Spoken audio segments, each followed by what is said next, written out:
Friend, स्वागत है एक और नए वीडियो में। आज मैं आपके लिए फिर से हाई कोर्ट फोर्थ ग्रेड में आने वाले राजस्थान कला संस्कृति के 50 महत्वपूर्ण क्वेश्चन लेके आ गया हूँ। तो आपका पहला प्रश्न है, फड़ चित्रकला की परंपरा को किस जाति के लोग संरक्षित करते थे? तो इसका सही जवाब हो जाएगा राऊ भाट जाति। ऑप्शन सी आपका सही जवाब हो जाएगा। अगला प्रश्न है, मांड गायन की सर्वप्रथम गायिका किसे माना जाता है? मांड गायन की सर्वप्रथम गायिका अल्लाह जरीबाई को माना जाता है। ऑप्शन बी आपका सही जवाब हो जाएगा। अगला प्रश्न है, राजस्थान का कौन सा लोक वाद्य सारंगी का आदि रूप यानी कि सारंगी का प्राचीन रूप कहलाता है? तो इसका सही जवाब हो जाएगा रावण हत्था सारंगी का प्राचीन रूप माना जाता है। ऑप्शन सी आपका सही जवाब हो जाएगा। अगला प्रश्न है, गवर पूजा मुख्य रूप से किस जिले में अधिक प्रसिद्ध है? गवर पूजा उदयपुर में अधिक प्रसिद्ध है। ऑप्शन ए आपका सही जवाब हो जाएगा। अगला प्रश्न है, रम्मत लोकनाट्य का प्रमुख विषय कौन सा है? रम्मत लोकनाट्य का प्रमुख विषय हो जाएगा वीर रस प्रसंग। ऑप्शन डी आपका सही जवाब हो जाएगा। अगला प्रश्न है, किस नृत्य में नर्तक नर्तकी ढाल और तलवार के साथ नृत्य करते हैं? तो किस नृत्य में नर्तक और नर्तकी ढाल और तलवार के साथ नृत्य करते हैं? तो इसका सही जवाब हो जाएगा गौरी नृत्य में। ऑप्शन सी आपका सही जवाब हो जाएगा। अगला प्रश्न है, राजस्थान में माथेरान किस कला से जुड़ा हुआ है? राजस्थान में माथेरान जो शब्द है वो किस कला से संबंधित है? तो इसका सही जवाब हो जाएगा कठपुतली कला से। ऑप्शन बी आपका सही जवाब हो जाएगा। अगला प्रश्न है, अल्लाह उद्दल गाथाएं राजस्थान में किस शैली में गाई जाती हैं? तो इसका सही जवाब हो जाएगा बाईत शैली में। ऑप्शन ए आपका सही जवाब हो जाएगा। अगला प्रश्न है, कच्ची घोड़ी नृत्य में नर्तक किस वेशभूषा में होते हैं? तो कच्ची घोड़ी नृत्य में नर्तक जो है घोड़े जैसी पोशाक में होते हैं। ऑप्शन बी आपका सही जवाब हो जाएगा। कच्ची घोड़ी नृत्य शेखावाटी वाले क्षेत्र में किया जाता है। अगला प्रश्न है, राजस्थान की पाबूजी की फड़ कितने फीट की होती है? ये क्वेश्चन बहुत ही इम्पोर्टेंट है। पाबूजी की फड़ 30 फुट की होती है यानी कि लगभग 9 मीटर की होती है। ऑप्शन सी आपका सही जवाब हो जाएगा। अगला प्रश्न है, भवाई नृत्य में घड़े अधिकतम कितने तक रखे जाते हैं? भवाई नृत्य में अधिकतम घड़े जो हैं 11 रखे जाते हैं। ऑप्शन डी आपका सही जवाब हो जाएगा। नॉर्मल रूप से 8 घड़े रखे जाते हैं। अगला प्रश्न है, कमायचा किस लकड़ी से बनाया जाता है? तो कमायचा किस लकड़ी से बनाया जाता है? कमायचा खेजड़ी की लकड़ी से बनाया जाता है।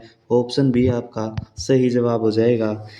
अगला प्रश्न है, मेवाड़ पेंटिंग में प्रमुख रंग कौन सा है? मेवाड़ पेंटिंग यानी कि उदयपुर वाले क्षेत्र में जो चित्रकला है उसका प्रमुख रंग कौन सा है? तो इसका सही जवाब हो जाएगा लाल रंग। ऑप्शन सी आपका सही जवाब हो जाएगा।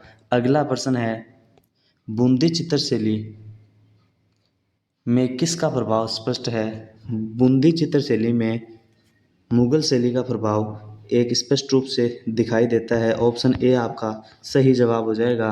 अगला प्रश्न है, बफंग बफंग एक तत्ववाद्य यंत्र है।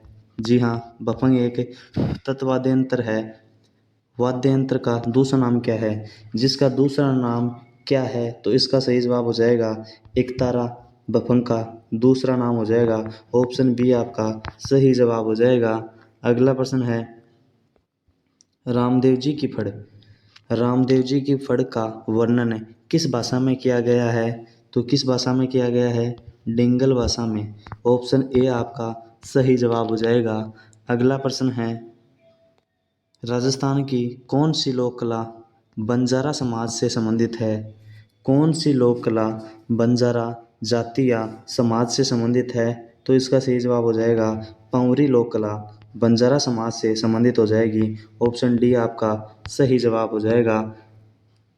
अगला प्रश्न है, मांडगान किस नदी क्षेत्र से संबंधित है? तो मांडगान लूनी नदी से संबंधित हो जाएगा, क्योंकि मांडगान जैसलमेर वाले आसपास के इलाके में किया जाता है। तो रेगिस्तान में बहने वाली नदी हो जाएगी लूनी नदी, बालोतरा और जैसलमेर के आसपास वाले इलाके में। अगला प्रश्न है, मोरचंग किस धातु से बना होता है? मोरचंग लोहा धातु से बना होता है। ऑप्शन सी आपका सही जवाब हो जाएगा। अगला प्रश्न है, राम सागर झील पर होने वाला रम्मत किस जिले से संबंधित है? राम सागर झील कहाँ पर हो जाएगी? बीकानेर में हो जाएगी। तो राम सागर झील पर होने वाला रम्मत भी बीकानेर से संबंधित हो जाएगा। ऑप्शन ए आपका सही जवाब हो जाएगा। अगला प्रश्न है, राजस्थान का कौन सा नृत्य अभिनव रामलीला कहा जाता है? राजस्थान के किस नृत्य को अभिनव रामलीला कहा जाता है? तो इसका सही जवाब हो जाएगा गौरी नृत्य को। ऑप्शन बी आपका सही जवाब हो जाएगा। अगला प्रश्न है, अजमेर शरीफ का उर्स किस सूफी संत की स्मृति में आयोजित होता है? इसका सही जवाब हो जाएगा ख्वाजा मोइनुद्दीन चिश्ती। ऑप्शन ए आपका सही जवाब हो जाएगा। अगला प्रश्न है, गवर नृत्य का मुख्य पात्र कौन होता है? गवर नृत्य का मुख्य पात्र पार्वती जी होती हैं। ऑप्शन बी आपका सही जवाब हो जाएगा। अगला प्रश्न है, झूलना गीत मुख्यतः किस मौसम में गाए जाते हैं? झूलना गीत मुख्यतः वर्षा ऋतु के मौसम में गाए जाते हैं। ऑप्शन सी आपका सही जवाब हो जाएगा। अगला प्रश्न है, गैर नृत्य को और किस नाम से जाना जाता है? गैर नृत्य का दूसरा नाम डांडिया हो जाएगा। ऑप्शन बी आपका सही जवाब हो जाएगा। अगला प्रश्न है, रामदेवरा मेला किस जिले में लगता है? तो रामदेवरा मेला बाड़मेर के सिंध तहसील में लगता है। ऑप्शन सी आपका स्थान कौन सा है? बाबूजी का जन्म स्थान खरनाल नागौर के पास में एक गांव हो जाएगा जिसका नाम है बुंडेल। ऑप्शन ए आपका सही जवाब हो जाएगा। अगला प्रश्न है, भवाई नृत्य में स्त्रियां किस प्रकार के परिधान या वस्त्र पहनती हैं? तो भवाई नृत्य में महिलाएं चोली और घाघरा पहनती हैं। ऑप्शन ए आपका सही जवाब हो जाएगा। अगला प्रश्न है, गवर नृत्य के दौरान किस वाद्य यंत्र का प्रयोग होता है? गवर नृत्य में किस वाद्य यंत्र का प्रयोग होता है? तो इसमें जो है ढोलक का भी यूज होता है, नगाड़े का भी यूज होता है और मजीरा का भी यूज होता है। तो इसका सही जवाब हो जाएगा ऑप्शन डी, सभी लोग वाद्य यंत्रों का गवर नृत्य में यूज किया जाता है। ऑप्शन डी आपका बिल्कुल सही जवाब हो जाएगा। अगला प्रश्न है, लंगा गायन किस भाषा में प्रमुख है? तो लंगा गायन शैली जो बाड़मेर वाले इलाके में गाई जाती है वह मारवाड़ी भाषा में प्रमुख हो जाएगी। ऑप्शन सी आपका सही जवाब हो जाएगा। अगला प्रश्न है, मंगणियार समाज किस जाति से संबंधित है? मंगणियार समाज मुसलमान जाति से संबंधित है। ऑप्शन ए आपका सही जवाब हो जाएगा। अगला प्रश्न है, तेजाजी का मंदिर किस जिले के खरनाल में स्थित है? तो खरनाल जो है नागौर में स्थित हो जाएगा। ऑप्शन बी आपका सही जवाब हो जाएगा। अगला प्रश्न है, बाबूजी की फड़ में कितने प्रमुख पात्र अंकित किए गए हैं? यानी कि बाबूजी की फड़ में कितने चित्र बनाए गए हैं? तो इसका सही जवाब हो जाएगा 250 से अधिक। ऑप्शन सी आपका सही जवाब हो जाएगा। अगला प्रश्न है, कठपुतली कला में प्रयोग होने वाली लकड़ी किस पेड़ से ली जाती है? तो कठपुतली में प्रयोग होने वाली लकड़ी नीम की होती है। ऑप्शन डी आपका सही जवाब हो जाएगा। अगला प्रश्न है, मेवाड़ पेंटिंग की प्रसिद्ध रचना कौन सी है? मेवाड़ पेंटिंग की प्रसिद्ध रचना रागमाला हो जाएगी। ऑप्शन ए आपका सही जवाब हो जाएगा। अगला प्रश्न है, गौरी नृत्य कितने दिन तक चलता है? गौरी नृत्य लगभग 40 दिन तक किया जाता है। ऑप्शन बी आपका सही जवाब हो जाता है। चरी नृत्य में स्त्रियां सिर पर क्या रखकर नृत्य करती हैं? तो इसका सही जवाब हो जाएगा दीपक क्या कलश रखकर डांस करती हैं। ऑप्शन सी आपका सही जवाब हो जाएगा।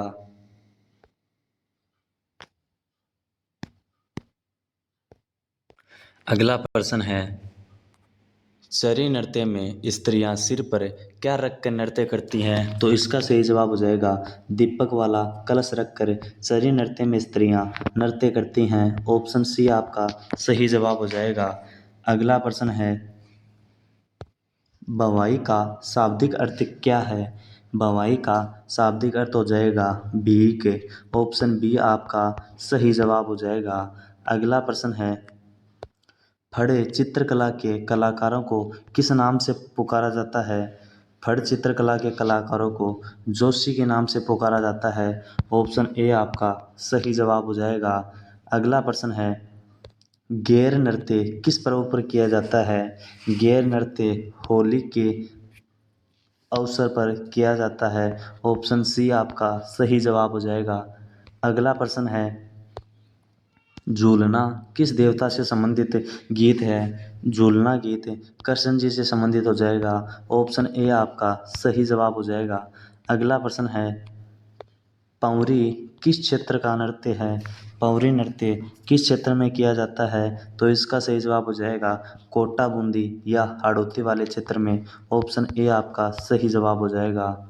अगला प्रश्न है, मांड गायन की गायिका अल्लाह जिल्ली बाई किस क्षेत्र की थी? तो इसका सही जवाब हो जाएगा जोधपुर क्षेत्र से संबंधित थी। ऑप्शन ए आपका सही जवाब हो जाएगा।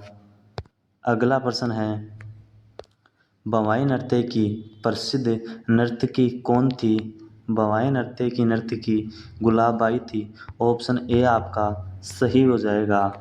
अगला प्रश्न है, ढूंढाड़ क्षेत्र का प्रमुख लोकगीत कौन सा है? ढूंढाड़ क्षेत्र यानी कि जयपुर के आसपास वाला क्षेत्र में कौन सा लोकगीत सर्वाधिक प्रचलित है? तो इसका सही जवाब हो जाएगा रसिया लोकगीत। ऑप्शन सी आपका सही जवाब हो जाएगा। अगला प्रश्न है, गौरी नृत्य किस जनजाति से संबंधित है? गौरी नृत्य भील जनजाति से संबंधित है। ऑप्शन बी आपका सही जवाब हो जाएगा। अगला प्रश्न है, रामदेव जी को किस लोक देवता की संज्ञा दी जाती है? रामदेव जी को जो है किस लोक देवता की संज्ञा दी जाती है? तो इनको दलितों के देवता के नाम से जाना जाता है। ऑप्शन बी आपका सही जवाब हो जाएगा। अगला प्रश्न है, तेजाजी किस पशु की रक्षा के लिए प्रसिद्ध हैं? तेजाजी महाराज किस पशु की रक्षा के लिए प्रसिद्ध हैं? तो इसका सही जवाब हो जाएगा सांप की रक्षा के लिए। ऑप्शन डी आपका सही जवाब हो जाएगा। अगला प्रश्न है, पाबूजी की पूजा में किस पशु का विशेष महत्व है? पाबूजी की पूजा में जो है घोड़े पशु का विशेष महत्व है। ऑप्शन सी आपका सही जवाब हो जाएगा। अगला प्रश्न है, लंगा और मंगनियार किस प्रकार के कलाकार हैं? लंगा और मंगनियार गायक हैं। ऑप्शन बी आपका सही जवाब हो जाएगा। आज के लिए इतना ही, मिलते हैं अगले सेशन में। तब तक के लिए जय हिंद जय भारत। आज का सेशन कैसा लगा कमेंट बॉक्स में ज़रूर बताना।